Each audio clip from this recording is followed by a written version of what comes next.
अद्वैत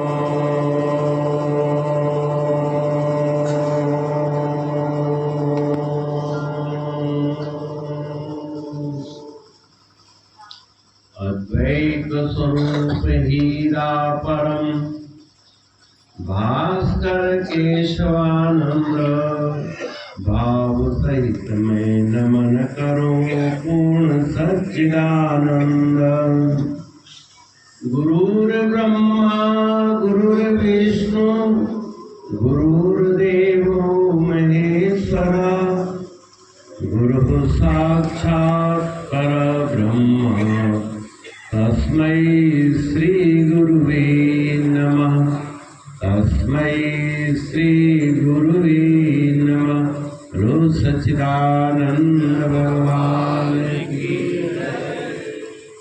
श्री सतगुरु भगवान जी इस पावन भूमि श्री अद्वैत स्वरूप संन्यास आश्रम शाखा मोड़ डिहरी परमपुरी के तत्वावधान में आप हम सब यहाँ एकत्रित हैं। परमपुरी के पीठाधीश्वर पूज्य बाबा भास्करानंद पुरी जी महाराज द्वारा कार्तिक पूर्णिमा की विशेष परंपरा यहाँ चलाई है।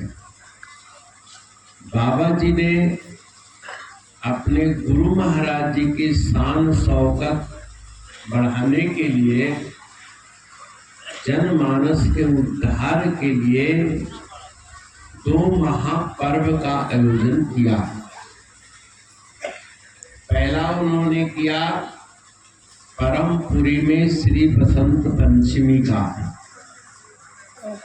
जबकि श्री बसंत पंचमी 12 बजे से पहले पूजा होती है, लेकिन श्री परमपुरी धाम में श्री बसंत पंचमी का महोत्सव संध्या काल गुरु महाराज जी के आगमन पर मनाते थे। जब पूज्य बाबा जी ने महाराज जी को अपने प्रेम बंधन में बांधा, हम लोग गुरु महाराज जी को वचन देते हैं, है ना। और गुरु महाराज जी से वचन लेने वाले बाबा भास्करानंद महाराज जी गंगा महाराज जी से बाबा जी ने क्या वचन दिया? महाराज जी पूज्य बाबा जी को उपदेश देने के पश्चात दूसरी दिन चले गए। 2-4 दिन के बाद फिर बरसों नहीं आए।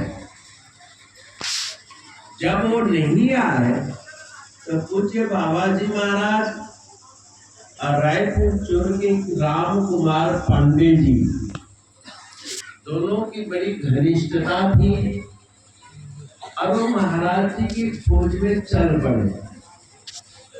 सारे क्षेत्र घूमे, इतने विशाल हिंदुस्तान में विभिन्न तीर्थों में एक महाराज जी के नाम लेकर ढूंढ रहे थे तो बड़ा मुश्किल हो जाता है। और वचन किए थे कि जब तक महाराज जी को ढूंढ कर हम आएंगे नहीं तब तक घर वापस नहीं आएंगे। जय हो। परम तो सब तुम्हारे मिलेंगे तो घर जाएंगे, गृहस्थी में जाएंगे, नहीं तो नहीं जाएंगे। इतना दृढ़ संकल्प। और बुढ़ापे का नहीं, उस समय बाबा जी पूर्ण यौवन थे, युवक थे। और राम कुमार पांडे जी की तो शादी भी नहीं हुई थी। युवैव धर्मशिला, युवावस्था में धर्मशील बनो, भक्त बनो, निष्ठावान बनो। और उस निष्ठा को उम्र के साथ धीरे धीरे परिपक्वता आती है, समझे। जैसे शीशों का पेड़ पहले बढ़ता है लेकिन चारों तरफ से सफेदी रहती है, साथ देखने में मोटा रहता है लेकिन वो फर्नीचर बनाने के काबिल नहीं होता। होता है। विश्वकर्मा जी लोग बैठे, कुछ साल जब तक उसकी बढ़ोतरी रुक जाती है, पेड़ का जैसे हमारी आपकी हाइट बढ़ती है ना, तो बढ़ते बढ़ते 25 साल 27 साल 28 में तो स्टॉप होगा, फिर बढ़ोतरी फिर मोटा होना शुरू होता है, तजुर्बा बढ़ने लगता है, निष्ठा बढ़ने लगती है, अनुभव बढ़ता है। ऐसे ही जैसे शीशम का वृक्ष पहले मोटा होता है, फिर बढ़ना रुक जाता है, फिर धीरे धीरे धीरे अंदर से लाल होने लग जाता है, यानी साधु बनने लग जाता है ना। और काम कौन आता है? सफेद वाला है, लालिमा जो होती है उसको घून नहीं लगता, उसकी मजबूती बढ़ जाती है। ऐसी जवानी अवस्था में बहुत लोग उपदेश ले लेते हैं, लेकिन अपना विस्तार नहीं करते, और विस्तार के बाद चिंतन मनन नहीं करते, इसलिए उनका हृदय सफेद ही रह जाता है, कोरा ही रह जाता है, हीर नहीं बनता है। पूज्य बाबा जी एक उत्साह उमंग में, जवानी की जोश में संकल्प कर बैठे, महाराज जी मिले ही नहीं, लुका छिपी हो गया इतने बड़े हिंदुस्तान में। तो बाबा जी कहते हैं, महाराज जी भी कहते थे कि इन दोनों ने मिलकर वहां पर ट्यूशन पढ़ाना शुरू किया, क्योंकि जेब का पैसा खत्म हो गया, जेब की मुद्रा के दिन और गांठ की धन और कंठ की विद्या, ये दो ही काम आता है। घर में जायदाद है, लेकिन वहां गांठ में जो था वो सीधा हो गया। तो राम कुमार पांडे जी शास्त्री की हुए, उन्होंने ट्यूशन पढ़ाना शुरू कर दिया, घर नहीं जाएंगे गुजारा करेंगे, संस्कृत पढ़ाते थे, हिंदी पढ़ाते थे, दोनों अपना भगवान का भजन गाते थे, जगह जगह पूछते थे गुरु महाराज गुरु महाराज गुरु महाराज। लोग कहे कैसे गुरु है, चेले इतने आतुर है और गुरु बड़ा निष्ठुर है।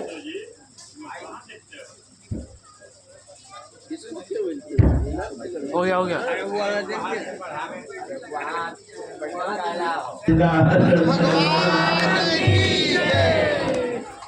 महाराज जी ने बाजू पकड़ा, दिनेश तू रो क्यों रहा है, तू टूट रहा है, काहे रे बन ढूंढन जाई,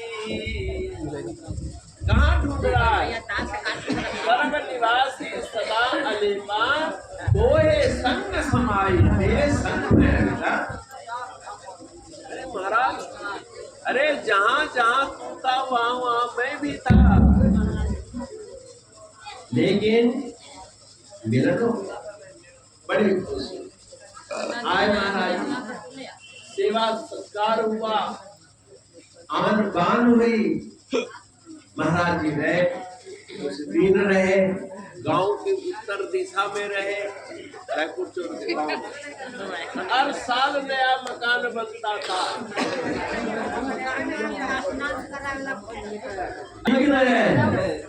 कभी आपका मन विघ्न डालता है, कभी सत्संग में नींद विघ्न डालता है। सुने ना दादाजी की कहानी, सत्संग बड़ा मीठा हो गए है ना, बड़ा मीठा। पत्नी ने बड़ी सत्संग क्या कहा, बड़ा मीठा है, और वो कहे कि शरबत से सुनाई, यहाँ शरबतों से ज्यादा मीठा, मन को प्रसन्न करता है। सोचा कि हम बाहर जाएंगे, आगे जाएंगे, लोग सेठ कह करके मांगने लग जाएंगे भंडारा के खर्च, इसलिए सबसे पीछे बैठे। अब वो सूरत समझ का मेल पढ़ाने लगे, उनको नींद आ गई। इतने में कुत्ता एक आ गया, अब उसका बड़ा जोर से पेशाब लगा रहा। अब जूता कभी ट्रेन पर पेशाब नहीं करेगा, थोड़ा तो ढाई फुट ऊंचा और उसने टांग उठा के कर दिया और उसको पता नहीं लगा। कथा खत्म हुई, सेठानिया चलिए ना, आप सो गए।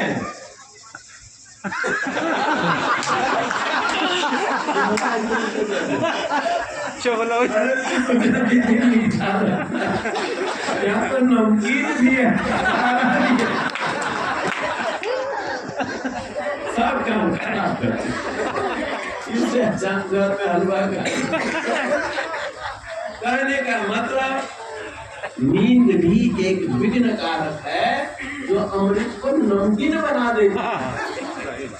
घृणा, कई ऐसे बड़े बड़े साधक भी नमकीन हो जाते हैं, कई दफा हो जाते हैं। क्या कीजिए, आलस प्रमाण सचेत अवस्था हुई। महाराज जी की खूब सेवा हुई, अच्छा दिन तो मैं चलूंगा। नहीं महाराज जी, आपको साल में एक दफा आना पड़ेगा। बोले साल में आना पड़ेगा, ठीक है मैं आऊंगा। मैं कब आऊं, किस दिन आऊं? जिस दिन तू कहेगा मैं आऊंगा, और मैं साल में तुम्हें 2 महीना देता हूं। बहुत श्री गुरु महाराज की जहाँ का एक घड़ी आधी घड़ी आधी ने पुनियाद, अब तुलसी संगत सार की कटे कोटि अपराध। और यहाँ तो 2 महीना की संगति मिल गई, और क्या चाहिए। अब दिन तुम निश्चित करो कि नहीं। महाराज जी आप वचन दीजिए कि प्रत्येक बसंत पंचमी के दिन आएंगे आप। तो बोले बसंत ही क्यों तू मांग रहा है? महाराज उस दिन हमारे गांव में सरस्वती पूजा होती है और सैकड़ों बच्चे रहते हैं स्कूल में, और मैं मुखिया हूँ तो सबको आमंत्रित करूंगा। आपके आने पर 200-400 की अगर भीड़ न हो तो क्या स्वागत हो। स्वागत में रंगत लाने के लिए बसंत पंचमी का दिन बाबा जी ने मांगा। तब से बसंत का पर्व संध्याकालीन चल रहा, अभी तक चल रहा। आपके इस मोरडीरी में भी बाबा जी ने ही वचन दिया, वहां वचन दिया, यहाँ वचन दिया कि प्रत्येक कार्तिक पूर्णिमा के दिन मोरडीरी आश्रम में कार्तिक पूर्णिमा का भंडारा होगा। क्यों कि पुनपुन नदी, वहां बसंत पंचमी, और यहाँ पुनपुन का बहाना कि पता नहीं गुरु भक्त आए ना आए, मेला देखने वाले तो आएंगे, उन्हीं को यहाँ खिचड़ी खिलाएंगे, दाल चावल खिलाएंगे। खाने की लोग में सही आए तो सही, शिकारी आएगा, जाल बिछाएगा, दाना डालेगा लंगर में। ये भी चाले हैं समझिए। लेकिन आप बड़े चालाक पक्षी हैं, फंसते नहीं, खा लेते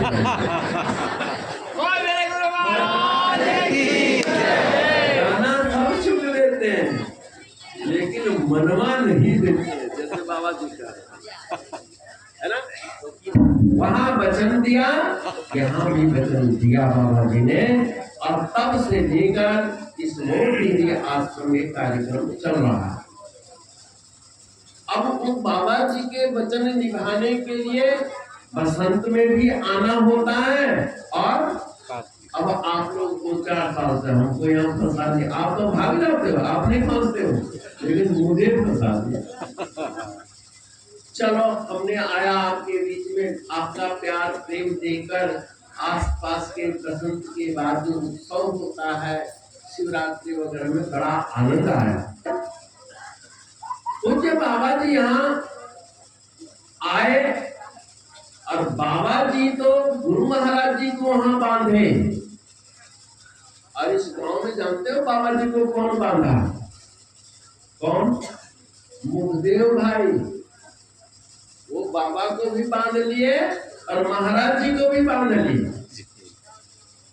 बोल श्री गुरु महाराज की जय। विश्वनाथ जी बांध लिए राम रसान जी, जो रामा प्रसाद सिंह कहलाते थे, लीलाचक वाले है तो बताइए। बतवा बात बनाते भी थे, बतवा क्या बात बनाए। जब गुरु महाराज जी से प्रथम मिलन हुआ तो उस समय डमरी भाई थे, ठेकेदार, मतलब छोटे मोटे ठेकेदार के अंदर ठेका मिला।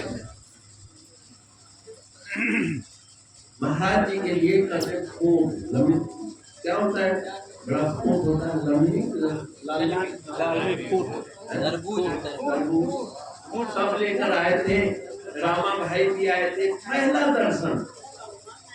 अब इस एरिया में जात पात का बड़ा महत्व है ना। तो रामा भाई बोले दिनेश बाबू की बताइए कि कौन कहती है, कौन बिरादरी थी। देखने में तो बड़ा सुंदर है, तो हर जाति में सुंदर लोग होते हैं, कौन बिरादरी होती। महाराज जी बिरादरी शब्द नहीं समझे, बोले क्या कह रहा है। बोले महाराज जी आपकी जात पूछ रहे हैं, जाति रिश्ता कर रहे हैं क्या, ब्याह शादी करना है। जात तुम जानते हो, हमसे ना पूछो मेरी जात, ये दिनेश क्या जानेगा। मेरी जात धोबी है, धोबी। अब बाबू साहब में ऐसे मत किया, महाराज जी की दवा एक्टिंग करके बताते थे धोबी लगी। बोले हाँ भाई धोबी, तो तुम ऐसे क्या कर रहे हो।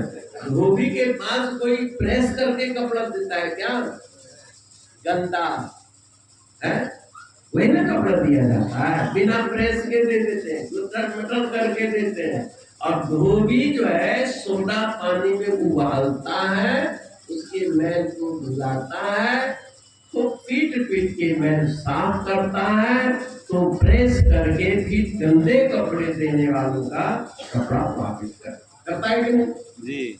तो बेटा लोग तन मन धन सब हमको देते हैं, लेकिन सब गंदा देते हैं कि नहीं जी। अब हम जो है सेवा की भट्टी में, उपदेश की भट्टी में, अनुशासन की भट्टी में उसको तपाते हैं, उस भक्त को उसका मन निर्मल करते हैं, चित्त निर्मल करते हैं, उसके धन को पवित्र करते हैं, तब वो भक्त मेरा प्रेमी बनता है। बताओ हम धोबी हुए कि नहीं, हम धोबी लोग हुए। पंडित जी होती कहने का मतलब इस गुरु घर में आज तक जात पात की बू देखी है आपने। सभी वर्ण के लोग यहाँ बैठे कि नहीं। अरे कल बड़े मजे की बात हुई, सीरीज में गए थे और वहां पर निमंत्रण में सभी लोग आए थे। लोग कहने के ब्रह्म भोज है। अब भंडारा की शुरुआत में क्या करते हैं, ब्रह्म भोज कहते हैं ना। तो एक बोला बाला बच्चू कहता है कौन पंडित जी के भोज हुआ। पंडित जी मार गिरा देगा, इतना जल्दी 10 ना होते भोज होते भाई। ब्रह्म और ब्रह्म तो अच्छा है।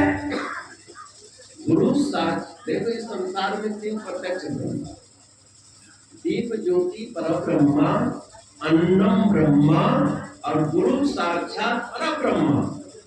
ज्योति से तुरंत अंधेरा मिटता है, भोजन से तुरंत शरीर में शक्ति की स्फूर्ति होती है, और गुरु साक्षात तुरंत बुद्धि में चेतना देते हैं, जीव ब्रह्म की गांठ तुरंत खोल देते हैं। तो ब्रह्म का तो भोज होता ही नहीं ना ही भाई। पहले पंडित जी खा देना ओकरे भोज कर जाए, तो फिर क्षत्रिय भोज क्यों नहीं है। वैश्य भोज क्यों नहीं है, शूद्र भोज क्यों नहीं है? भाई ये भी तो भोज होना चाहिए। 4 वर्ण है तो एक एक को भोज करेगा, बाकी को ऐसी लवारिस छोड़ देंगे? नहीं, भोज मतलब गुरु महाराज जी के वो साधु क्षण निष्ठा मत चिंता पीना।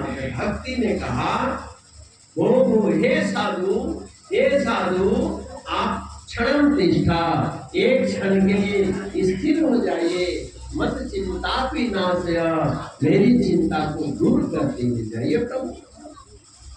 वो मैंने ठहरिए ठहरिए ठहरिए, हे बाबा। और भोज का मतलब आप जानते हैं जैसा भोज का मतलब सभी वर्ण के लोग एक पंगत में बैठकर खाएं, ताकि वो क्योंकि ब्रह्म तो सबके हृदय में है ना। अब जात पात पर पूज्य बाबा जी महाराज के जीवन में कभी जात पात देखी आपने? राम रसानंद जी के कभी जात पात देखी? मुक्तानंद जी मुक्तेश्वर भाई के अंदर कभी जात पात देखी? क्या विश्वनाथ के अंदर कभी हीनता आई? इस संसार में सभी जातों का पतन होता है। अगर जात का अहंकार है और निम्न जाति के हीनता है, अहंकार हीनता दोनों ही पतन का कारण।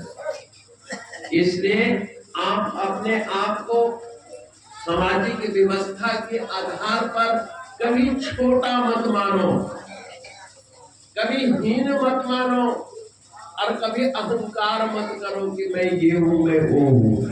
क्यों कि रावण से बड़ा ऊंची जात नहीं हो सकती है, रावण से बड़ा विद्वान नहीं हो सकता, रावण से बड़ा कोई धनवान नहीं हो सकता, रावण से बड़ा कोई प्रशासक नहीं होता जिसके यहाँ देवता भी आके झाड़ू लगाते हैं, लेकिन वो भी राक्षस बन गया है ना कि नहीं? अहंकार बना है। और भैलिनी शूद्र जाति की है, लेकिन मतंग ऋषि के सानिध्य में उसको आत्म तत्व का ब्रह्मबोध कराया, तो राम को खिलाई भी और राम को सुग्रीव से मिलने के लिए मार्गदर्शन भी करती है। खाली बेर ही नहीं खिलाई है, राम को हनुमान जी से मिलने की युक्ति बताई, राम को सुग्रीव से मिलने की युक्ति बताई। वो अनपढ़ थी, भोली भाली थी, लेकिन जिस जंगल में रहते थे उसके भौगोलिक संपूर्ण ज्ञान था, आगे नहीं। अपने राम को दर्शन देके योगाग्नि में शरीर को भस्म कर दिया। आपको हमको ऐसा सदगुरु का दरबार मिला है जहां पर जात पात का कोई जात पात पूछे नहीं कोई, हरि का भजे हरि का। आप लोग हरि गुरु महाराज जी का भजन करो, सेवा करो। आप कितना सेवा करें, प्रश्न यह होता है। क्योंकि पिछले 2-3 सालों में यहाँ जब मैं आया, यहाँ टेंट लगता था, उसमें कई दफा बरसात की बौछारें आती थी, लोग ठंड से ठिठुर जाते थे। मन में आया कि यहाँ कुछ न कुछ बनना चाहिए। मैंने नहीं कहा, लेकिन पुराने गुरु भाइयों का बड़ा आग्रह हुआ कि मोटी आश्रम बहुत प्राचीन आश्रम है, यहाँ पर पर्याप्त मात्रा में मुक्तानंद जी ने 5 बीघा पक्का बीघा जमीन दान करी, और भी यहाँ पर दूसरे भक्तों ने यथासाध्य कम या ज्यादा जमीन दान करी, जिस पर यह आश्रम बना। अब मेरे को सबसे पहले उदय बाबू प्रोफेसर साहब ने कहा कि राघवानंद जी, यहाँ स्वामी जी भी प्रेरित किए कि आश्रम बने। निर्मल बहन जी ने भी कहा कि आश्रम बने। तो औरंगाबाद में पप्पू जी के प्रचार प्रसार में या आप सब गुरु भाइयों के सहयोग से जो कॉलेज में बड़ा बड़ा भंडारा होता था, सभी संतों को पर्याप्त दान दक्षिणा देने के बाद किसी को 21,000, किसी को 31,000, 11,000 योगदान देने के बावजूद भी जो पैसा बचता था उसको यहाँ के विकास में दिया जाता रहा, फिर भी विकास नहीं होता। तब फिर मेरे जी में भक्तों ने ड्यूटी लगाई और गुरु महाराज जी के नाम लेकर के और अवधेशानंद जी के और उदय बाबू के विशेष आग्रह पर बाबा जी कहा ईंट रख दीजिए, क्योंकि गेंद आपके पाले में लोगों ने डाल दिया है। बाबा जी बाबा जी बाबा जी बाबा जी फूल पे कुफा हो गया। आपने कहा चलो भाई मुहूर्त निकालो और ईंट 5 रख दो, और वो 5 ईंट क्या रखा, अब तो कोई भारी हो गया। लेकिन श्री रामचंद्र बाबू आप सबके सौजन्य से थोड़ा बहुत जो मुझे पैसा मिला, 5 रुपया, 2 रुपया, 10 रुपया, 100 रुपया, 1000, 5000 जो भी लोगों ने दिया, उसका संग्रह करके पहले दिन 1,01,000 का सगन दिया, पता ना मुहूर्त।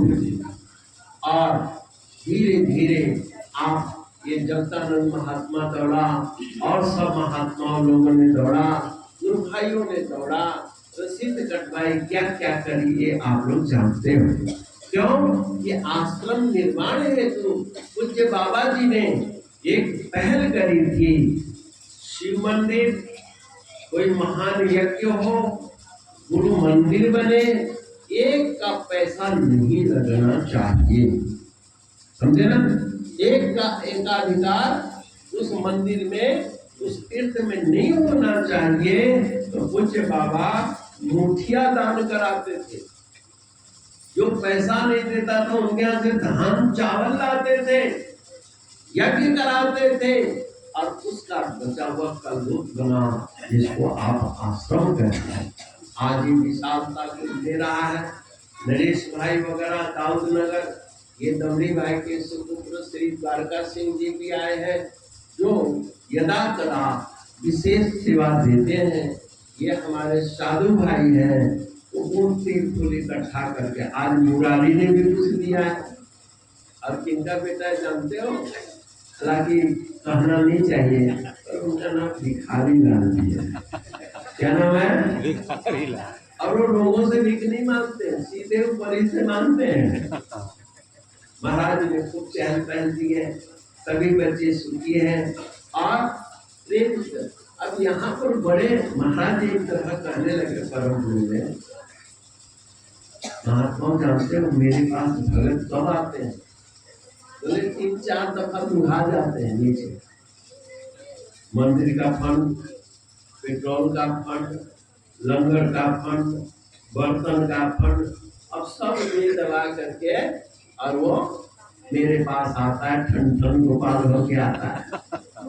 तो एक भगत से हमने पूछा कि भाई तुम इतने जगह कैसे रसीद कटवाते हो? बोले महाराज जी बाबा सोचे कि हम चलाकी कर रहे हैं, लेकिन हम महाराज जी लाए थे 100 रुपया आपको चढ़ाने के लिए, 10 रुपया बाबा को दे दिए, 20 रुपया मंदिर फंड में दे दिए, 5 रुपया बर्तन फंड में दिए, 50 रुपया, 31 रुपया आपको दे देंगे, फिर भी 10, 20, 50 हमारा बच जाएगा। अगर तुम एक ही जगह दे देते तो ये 100 रुपया आता। तो प्रेरित हुआ कि भाई जो कुछ देना है महाराज जी को दो। और महाराज जी कहाँ ले जाएंगे? बच्चों को ही तो देंगे। इससे जो है लोगों को संगठन में मजबूती आई, और फिर एक एक भक्त क्या सेवा करता है कानों कान किसी को पता नहीं लगा। आज दमड़ी जी की तरह दिल वालों की कमी है। जब वो छोटे ठेकेदार थे, दमड़ी भाई एक दफा आपकी कहानी सुना, महाराज जी ने उनको आशीर्वाद दे दिया कि तुम ठेकेदार हो। और ठेकेदार जी बोले नहीं महाराज मैं ठेकेदार नहीं, मैं तो मजदूर हूँ, अपने हाथ से नाली खोदता हूँ, पैन खोदता हूँ, ठेकेदार से एक छोटा मोटा ठेका ले लेते हैं कि इतना खुदाई कर देंगे। भाई हमने तो ठेका बेहद कह दिया, ठेकेदार कह दिया, अब तुम जानो तुम्हारा काम है। और सचमुच में अगले साल से ठेकेदार बन गए। क्यों कि एक्शन आया, नाली की खुदाई देखी, बोले किसने खुदाई करी, फलाने ने खुदाई करी, तुम टेंडर भरो। सरकार हमको लिखने पढ़ने नहीं आता, बोले लिखने पढ़ने टेंडर हमने देना है, तू दमड़ी, तुम्हारा नाम क्या है, दमड़ी, तो 3 दिन टाइम है, दमड़ी लिख ले। 3 दिन में दमड़ी सीखे, समझे ना। अब सीख गए, अब देखो महाराज जी की कृपा, करोड़ों के ठेकेदार बन गए, करोड़ों के। लेकिन जैसे जैसे उनके जीवन में धन की वृद्धि हुई, भक्तों के तरफ से 2 कमरा इकट्ठे परमपुरी में उन्होंने बनवाया। महाराज जी की हवेली बन रही थी, दीवार उठ गई, छत नहीं बढ़ी थी। बोले महाराज मेरे लायक कोई सेवा बताइए। फल की टोकरी समता के टोकरा भर के ले। बोले भाई यहाँ हम सेवा क्या बताए तुमको, यहाँ घूम के देखो तुम क्या कर सकते हो। बोले महाराज जी 4-5 कमरों में जो छत पड़ना है ना, वो हम ही डलवा देते हैं। बोल गुरु महाराज जी। दीवार लोगों ने उठाया, छत आज जितने भी पत्थर की पट्टियां है, लोहे का गार्डर है, महाराज जी की पूरी हवेली में उन्होंने डलवा दी। और आज बच्चे भी कर रहे हैं। मेरा ये सब कहने का आशय क्या है कि आप लोग भी अगर सेवा करोगे तो जगत मजदूरी देते है, तो क्या राखे भगवान। भगवान इतना गरीब है कि तुम्हारी मजदूरी का रंग देगा। लेकिन तुम अगर हेरा फेरी करोगे, तुम चलाकी करोगे, महाराज एक दफा कहने लगे बताओ भगत मेरे चलाकी करते हैं, अब ये भूल जाते हैं कि मैं चलाकों का भी गुरु हूँ। तू मेरा चला के मेरे से चलाकी करेगा तो पार पाएगा तू, क्योंकि तेरा गुरु है। इसलिए आज आप लोगों को यहाँ अभाव देखना चाहिए। श्री परसंत पंचमी के दिन महाराज जी ने कहा कि जिस गृहस्थ भक्त के 2-4 बच्चे हो ना, तो सीना गर्व से उसका ऊंचा रहता है। मेरे इतने बेटे हैं, इतने इंजीनियर हैं, इतने क्लर्क हैं, गदगद रहता है। और जिस सदगुरु के हजारों की संख्या में बच्चे हो, और गुरु का काम कोई रोक सकता है क्या? हमें गर्व अपने बच्चों पर नहीं करना चाहिए, लेकिन बच्चों को भी अपने पिता पर गर्व करना चाहिए कि हमें भी पाल पोस के बच्चे की तरह बड़ा किया है, हमें भी धन कमाने की काबिल बनाया है। अगर सब गृहस्थ भक्त एक मजदूर से लेकर एक बड़े से बड़े अफसर तक 1-1 महीना की सेवा आप दे दें, 12 महीने के अंदर, यानी 1 साल के अंदर 1 महीना की अगर आप सेवा दे देते हैं, तनख्वाह मजदूरी जो भी है, तो यह आश्रम को बनने में देरी लगेगा क्या? कोई देरी नहीं लगेगा।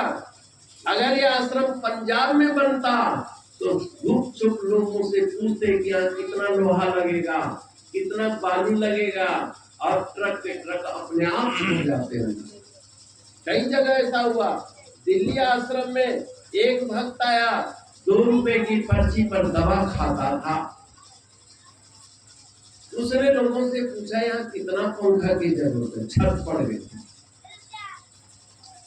बोले 25-30 पंखा लगे नीचे नीचे।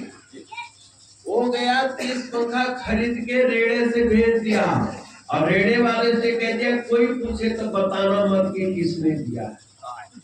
गुप्त सेवा। आप लोग भी गुप्त सेवा करो। इति गुह्यतम शास्त्रमिदं उक्त्वा इति गुप्त जो होता है वो आपको अहंकार नहीं होने देना, वो होने देगा। अभी तो अंदर मस्ती आएगी, हमने अपने का पालन किया है। गुरुमुख है, गुरुमुख का धर्म क्या है?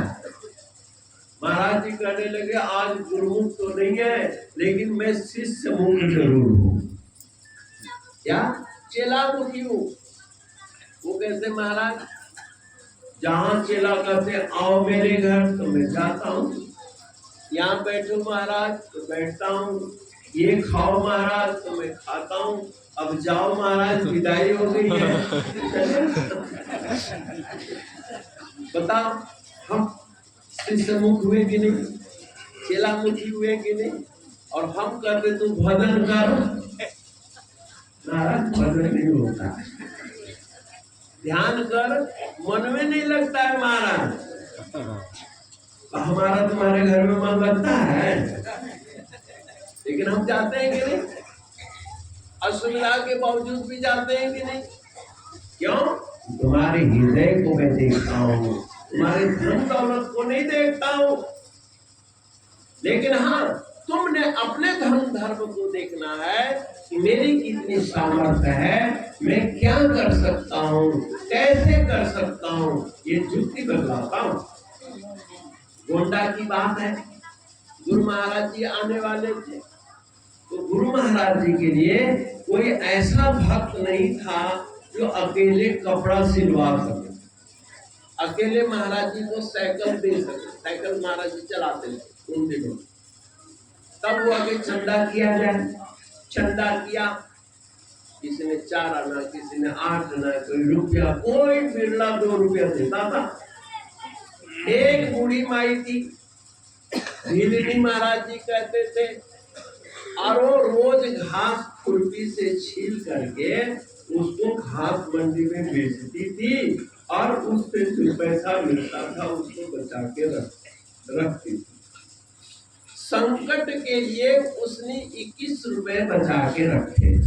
बीमारी हानि में लोग बचाते हैं ना। अगर तुम गुरुमुख होगे, संयमित जीवन जियोगे, खान पान का पूर्ण ध्यान रखोगे, तो गुरुमुख कभी बीमार नहीं हो सकता। इसलिए बीमारी के लिए पैसे की जरूरत ही नहीं पड़ेगी। लेकिन रखिए बीमार के लिए, तो बीमार होगे तभी ना पैसा खर्च होगा भाई। जिस योजना के लिए तुम रखे हो, भगवान अगर बीमार नहीं करेंगे तो पैसा धरा ना रह जाएगा। तुमने डॉक्टर को देने के लिए संकल्प किया है, उस बुढ़िया ने 21 रुपए रखे और उसने 21 रुपए दान कर दिए कि हम अपने लिए, अभी हम तंदुरुस्त हैं, अभी हम कमा के और पैसा रख लेंगे।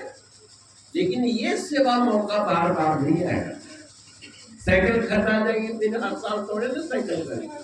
अब ये छत पड़ गई बेसमेंट की, और हर साल थोड़े ना छत पड़ेगी। ऐसे ऊपर का भी छत कोई ना कोई आपके सहयोग से पड़ ही जाएगा। लेकिन ये तुम्हारे मन में टीस रहेगी कि हम सामर्थ्य रखते हुए भी कुछ नहीं कर पाए, हम वहां नहीं दे पाए। क्योंकि 11,000, 21,000, 4 किस्तों में लोगों ने दिया, जैसा मुझे खबर लगा। इतने गरीब लोग, और बाकी सामर्थ्यवान लोग कितना देते हो मैं नहीं जानता। आप अपने हृदय से पूछो कि आप क्या देते हो, क्या दे सकते हो, जरूरत है भी या नहीं है। आप पैसा मत दो, आप लोहा भेज दो, ट्रक में लदवा के, सीमेंट भिजवा दो, जब जरूरत हो बालू भिजवा दो, आपकी सेवा लग जाएगी। क्या फिरनी गिरहरी कोई पैसा दी थी क्या?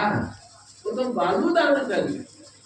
बंदर भागों ने कोई पैसा नहीं दिया, पत्थर चट्टान के चट्टान समुद्र में फेंका के नहीं। और हनुमान जी फेंके हुए पत्थरों को जोड़े, इससे जोड़े राम राम। एक पत्थर के एक किनारे पे राम, दूसरे में मां, आपस में जुड़ जाते, जंजीर बन। आपका हमारा काम है दिल को जोड़ना। हर गुरु भाई यह सोचे कि मेरे किसी को व्यवहार से, असत्य भाषण से, निंदा चुगली से किसी का दिल टूटने न पाए, चाहे वो साधु हो चाहे भक्त हो। अगर हम साधुओं के द्वारा किसी के मन में अश्रद्धा पैदा होती है तो समझ जाओ कि हम अंतत्व से गिर रहे हैं। हमारा भोग विलास किसी के संदेह को घेरे में डाल दे। भोग विलास का मतलब खाना, विधि व्यंजन खाएं। भोग का मतलब इस्तेमाल योग्य पदार्थ, किसी के घृणा का पात्र न बने। ये सचेत रहना चाहिए। ये हम लोगों को आत्मनिरीक्षण करना चाहिए। मेरे से किसी के हृदय में जलन न हो, इसलिए निमाने पर रहो। और सत्य प्रियता ही एक ऐसी संपत्ति है जो सबके दिलों को जोड़ के रखता है। भगवान श्री राम समुद्र के किनारे बैठे हुए थे। अनेक राय आने लगे। कोई कहता है समुद्र के पानी सोख लो, ये कहते हैं लक्ष्मण। और वह लक्ष्मण जिसने अपने भाई के प्रेम में अपनी घरवाली का त्याग कर दिया, राज सुख त्याग कर दिया और रात दिन जागते रहे, न सोने का सौगंध ले लिया। उस लक्ष्मण ने कहा, भैया सीता मैया जल्दी मिले ताकि जल्दी पानी सोखो और समुद्र पार कर लेंगे। एक राय आ गई। दूसरी राय क्या आ गई? नहीं महाराज, आपके सागर जो है पूर्वज है और इन पूर्वजों से प्रार्थना कीजिए, क्योंकि हमारे सनातन धर्म में मृतकों की भी प्रति श्रद्धा है। और दो प्रकार के मृतक हैं, देवत्व और पितर। आपके जो पूर्वज हैं, माता पिता दादा दादी पूर्वज हैं, और जो राष्ट्र निर्माण में सेवा करी, जैसे महात्मा गांधी हुए, सुभाष चंद्र बोस हुए, अन्य हुए, ये देव कोटि के हुए। और परिवार को जो सोचता है वो पितर कोटि के होते हैं। आपके पूर्वज है, आप जुड़िए, विनती कीजिए, शायद पिघल जाए। 3 दिन बीत गया, समुद्र नहीं सुनो। लक्ष्मण ने क्या किया? भैया दैव दैव आलसी पुकारा, यासियों का काम है। हाँ ले आओ धनुष बाण, मैं अभी सोखता हूँ। समुद्र हाथ जोड़ के खड़ा हो गया। विधि बताई, आपके सेना में नल नील है, उनके हाथ के स्पर्श से पत्थर तैरेंगे। हनुमान जी राव मोर लिखेंगे, बड़ी जुलते चली जाएगी। समुद्र हमारा पानी भी बच जाएगा, हमारे अंदर आश्रित जो प्राणी है वो भी सुरक्षित रहेंगे। आप भी समुद्र पार कर देंगे। किसी का नुकसान नहीं हो। राम की बात अच्छी लगी और ठीक हो गया। अब उधर पुल बंधने का काम शुरू हो गया। अब लक्ष्मण जी कहाँ चुप रहने वाले थे भाई, वो गए राम जी के पास। बोले भैया अगर 3 दिन पहले बाण उड़ जाता तो यही भेदभाव बता न देता, ये 3 दिन बेकार न हो गया है? आपने मेरी राय नहीं मानी, अगर यही राय उस समय मान लेते तो। राम गंभीर हो, लक्ष्मण तेरा त्याग निश्चय ही प्रशंसनीय है, तेरा स्मरणीय त्याग है। इस जवानी में पत्नी का परित्याग कर एक भाई के वनवास काल में सहयोगी बना है, इससे बड़ा कोई त्याग है क्या पूर्वज में? कहीं राम हनुमान लक्ष्मण से पहले 14 साल जागने की, वो भी भाई के रक्षा के लिए, आज तक रिकॉर्ड नहीं कोई बना पाया। बनाया कोई? नहीं बनाया, नहीं बनाया। भैया आप 3 दिन पहले बात मेरी क्यों नहीं मानी? लक्ष्मण जी ने पूछा। राम जी ने कहा, भाई देख, अगर 3 दिन पहले मैं तेरी बात मान लेता तो मेरा ये संगठन बिखर जाता। जामवंत, सुग्रीव, नल नील, ये जो कारीगर है, ये कहते तो भैये के गुलाम है, छोटे भाई की बात मानते हैं, हमारी तो मानते ही नहीं। अपने आप लड़े झगड़े। संगठन को रक्षा करने के लिए कई दफा अपने प्रियजनों की भी बात टालनी पड़ती है और टालनी चाहिए, यही नीति है। राम जी अगर नीति परायणता के साथ उनकी राय को इग्नोर नहीं करते तो संगठन टूट जाता कि नहीं?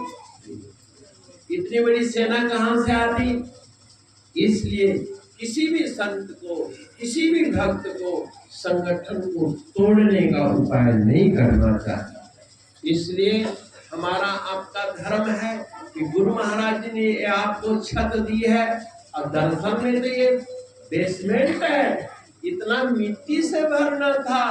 एक भक्त ने कहा मिट्टी में भी 4-5 लाख रुपया लग जाएगा, इतने में एक छत डाल दीजिए, नीचे वाला काम आ जाएगा, ऊपर हॉल बनाइए। अभी तो हॉल का काम शुरू ही नहीं हुआ है। बोलो सच्चिदानंद भगवान की। अब हर एक मजदूर महीना में 3 दिन की मजदूरी देने का संकल्प ले ले तो सर्वोत्तम है। मैं आदर नहीं करता हूँ, ये आपकी भावना है। और ऐसा मैं क्यों कर रहा हूँ? दिल्ली आश्रम में जब सत्संग भवन शुरू हुआ तो एक चूहिया माता थी, चूहे की माता कहलाती, चूहे बहुत पालती थी, चूहिया वाली माता, चूहिया वाली माता।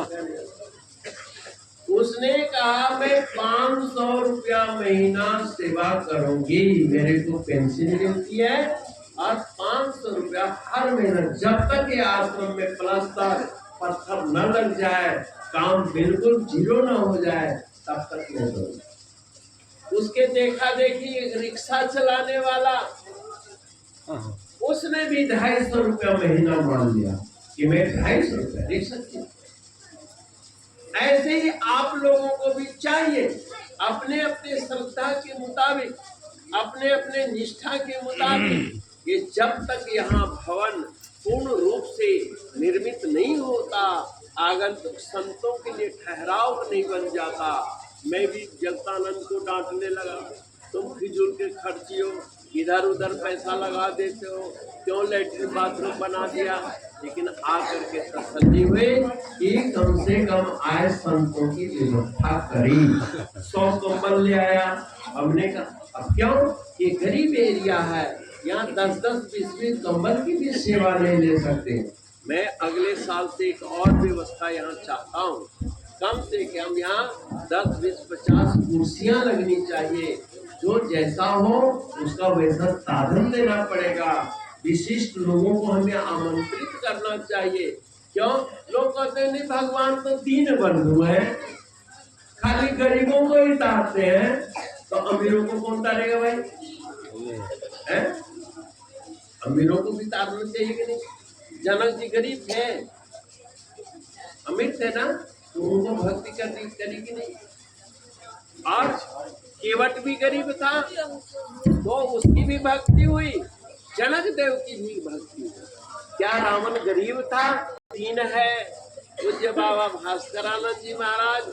खाली बाबा भास्करानंद महाराज का नाम या सिर्फ गुरु गुरु महाराज जी कहते रहना, यही मात्र महाराज जी की महिमा नहीं है। समझ गए?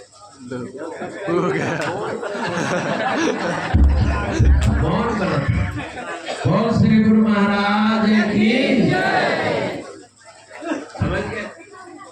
आप लोग अगर इस गुरु घर से सच्चे दिल से प्यार करते हो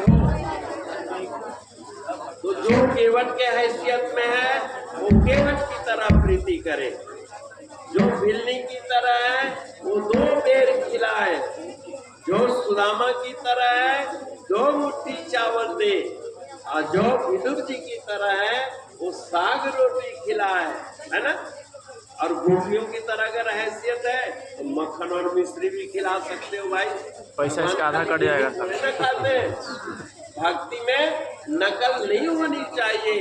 कौन कितनी सेवा करता है, कौन कितना भजन हटा भैया, अलग करो नीचे वाले साइड में, ये आप लोगों को करना चाहिए। अमृतसर में नीचे बैठिए करो। गुरुद्वारा साहब है, गोल्डन टेम्पल, जब उस आश्रम का निर्माण कार्य हुआ तो उस समय के जो गुरु महाराज थे उनसे कहा गया कि महाराज आप अपने मुखार बिन से सेवकों को सेवा लगा दो। और वहाँ सब धनपति लोग बैठे थे। महाराज जी के मुंह से निकल गया कि हर व्यक्ति उस जमाने में, आज से 400 साल पहले, हर व्यक्ति 500 रुपया देगा साल भर में, या एक साथ 500 रुपया देगा। और ये घोषणा उन्होंने सुनी, सबने सुनी, और एक गरीब व्यक्ति ने भी सुनी। अब वो कहा कि हम तो सारा मकान भी बेच देंगे तब भी 500 रुपया नहीं दे पाएंगे, अब क्या करें। एक वहां पर पहलवान आया, मुस्किनिया पहाड़ पहलवान, और हारने वाले को 500 रुपया इनाम था और जीतने वाले को 11,000 का। अब वो गरीब सीखिया पहला बिना एक सरा के उसकी पगड़ी गिरी जाती थी। वो सवेरे जो है वो कहीं नदी में नहाने के लिए गया और डंड बैठक कर रहा था, और मुस्किनिया पहलवान घूमते घूमते उस नदी में गया, तो कभी ऐसे करे कभी ऐसे करे, अरे उसको रहने दो, करे। अरे वही बोल रहा है भाई, तुम काहे ऐसे करते हो? वही बोल रहा है छोटा वाला। हेलो, सब बोल रहा है तुम अरे सुनो नहीं यार, छोड़ो इसको, छोड़ो। एक कोई चला बेटा, बाकी ऑफ करो अगर चलता है तो। 3 होगा वीडियो में देखेंगे। वो बताइए, सुना देखो मैं वो सुबह नदी के किनारे कभी ऐसे करे कभी ऐसे करे कभी ऐसे करे, लंगोटा पहन, और लंगोटा पहनने के बाद क्या रूप बनता हो वो समझ नहीं आया। जिसकी हड्डी गिनी जाती हो, पहलवान आ गया, ये क्या, ये कौन सा दाव है, ये जीताऊ दाव है, गले कैसे फोड़ देंगे।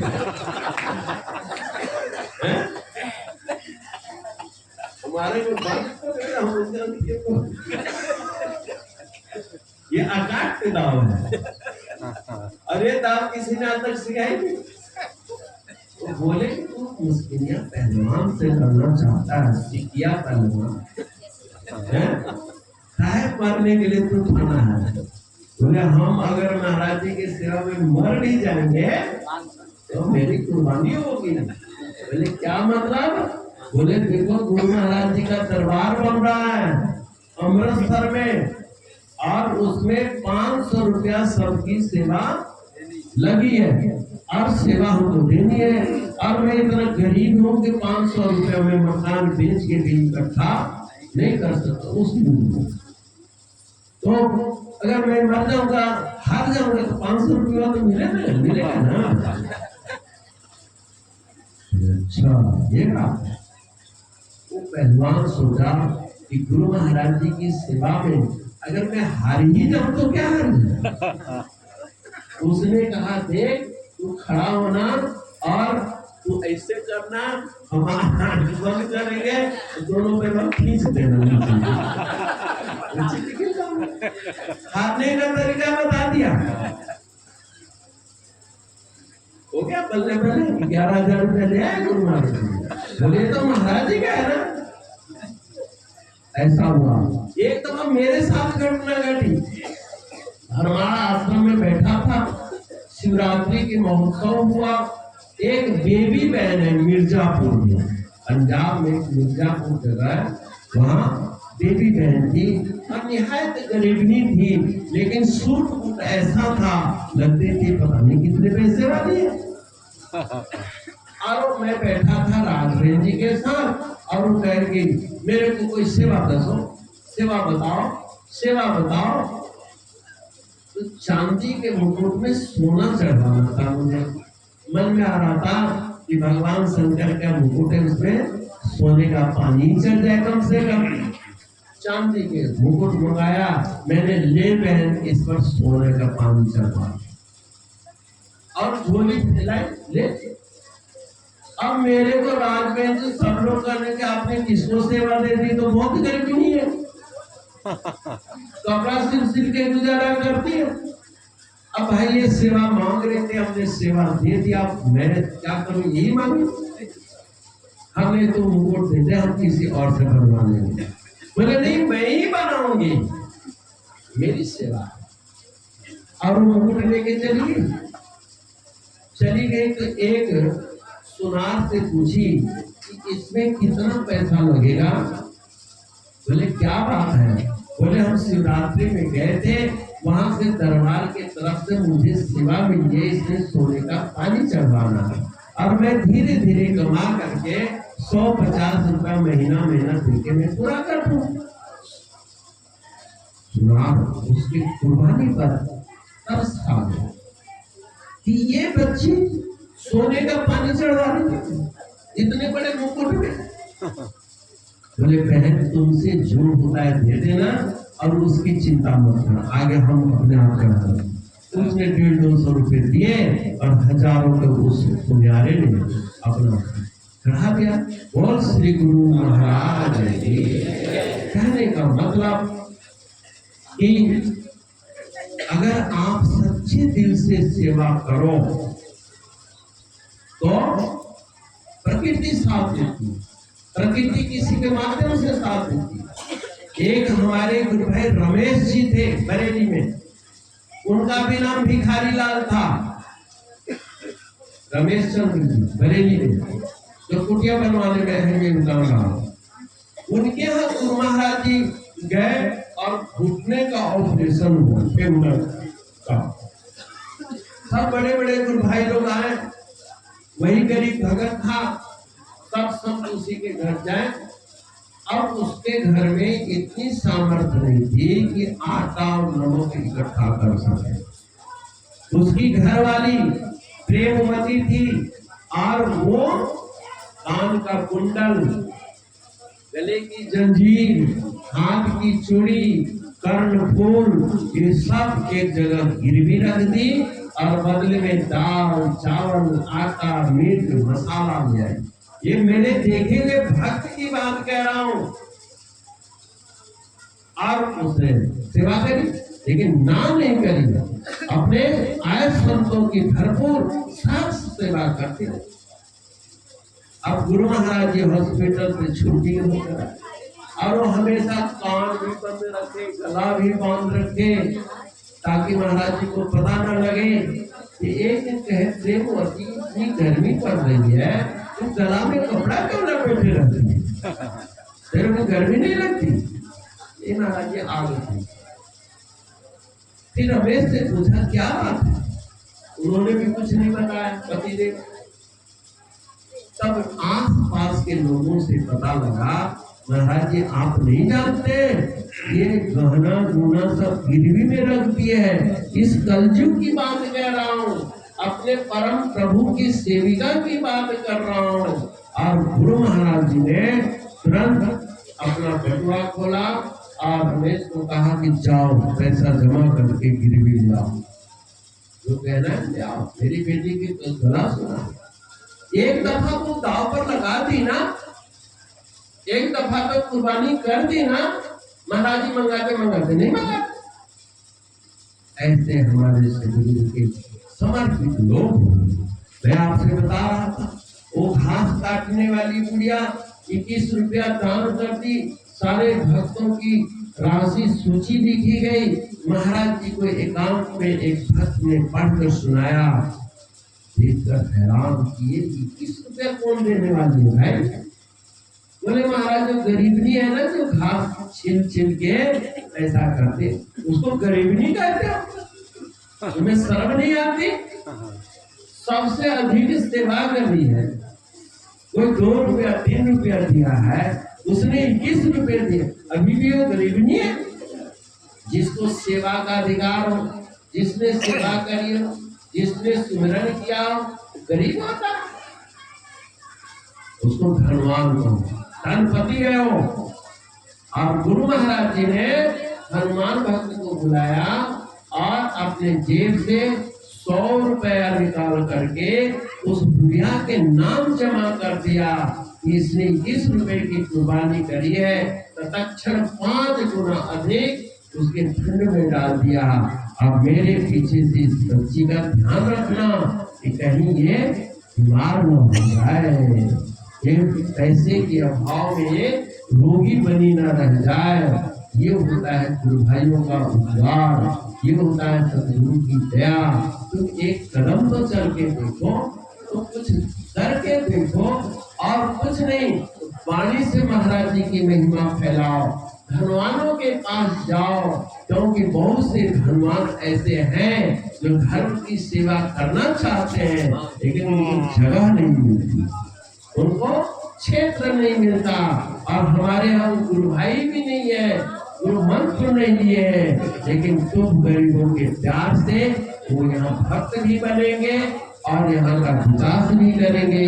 तो भाई और बहनों, आज इस कार्तिक पूर्णिमा के शुभ अवसर पर मैंने मांगने वाली बात प्रेरणा दी, इसलिए कि पूज्य बाबा जी की स्मृति है और वो एक एक मुट्ठी चावल मांगते थे, लोगों के जेब में हाथ डाल के पैसा निकालते थे और मात्र 2 रुपया देते थे।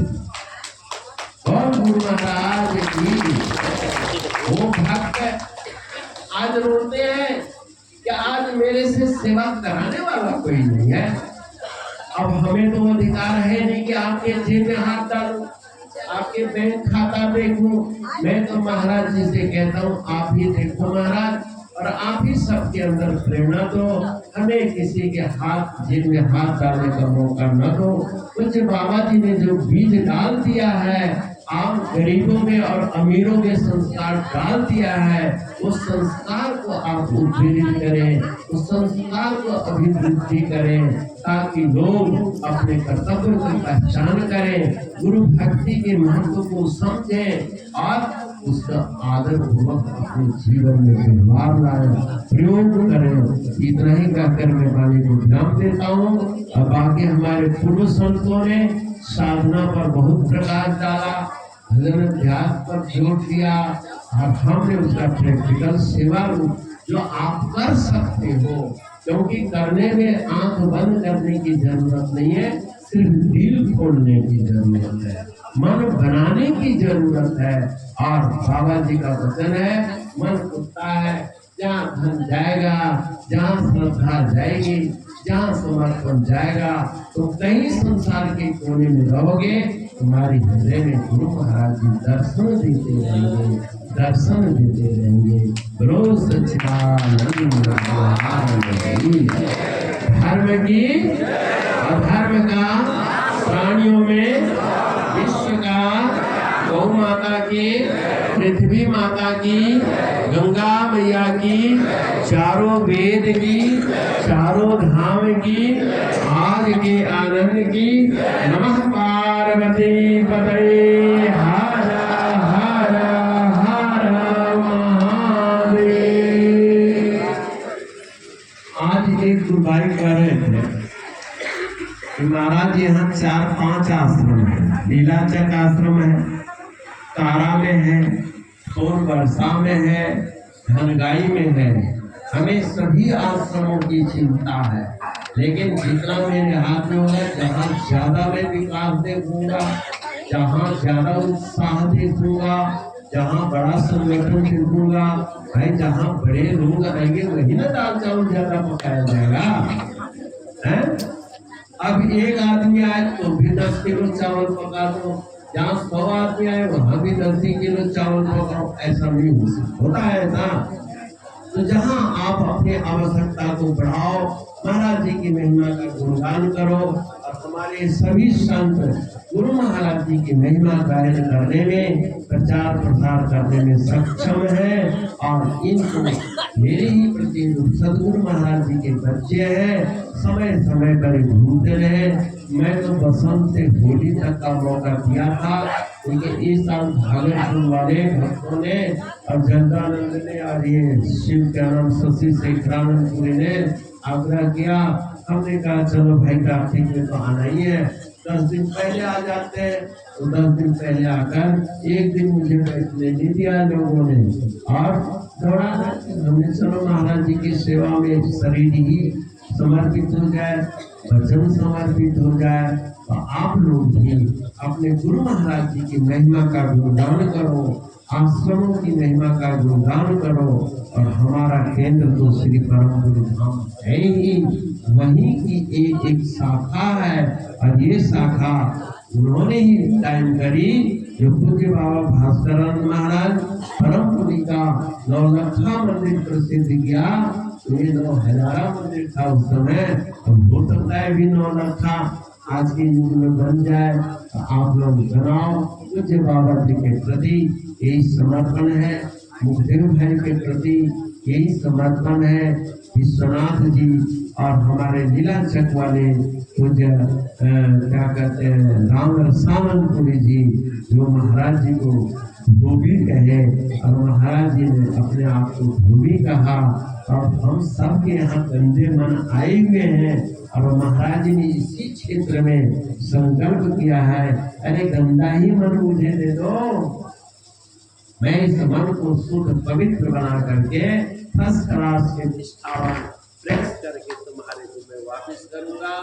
गुरु महाराज जी के आप अपना मन दे दो, गंदा है, अवगुण आ रहा है, कोई महाराज जी के कभी अवगुण हार की बीनती बोलो जो मैं पूत कपूत हूँ श्री और राखी द्रौपदी संकट जो प्रहलाद कहन सुनन को कहने सुनने की कुछ बात ही नहीं है। दो बॉक्स में ही आवाज ऊपर दे रहा है। द्रौपदी और प्रहलाद दिल से शरणागत हुए, लेकिन गुरु महाराज जी ने उनके लाज की रक्षा करी, तो आपकी भी लाज की रक्षा करें। एक दफा शरणागत हो जाओ, बस शरणागत। बोल सतगुरु भगवान की जय।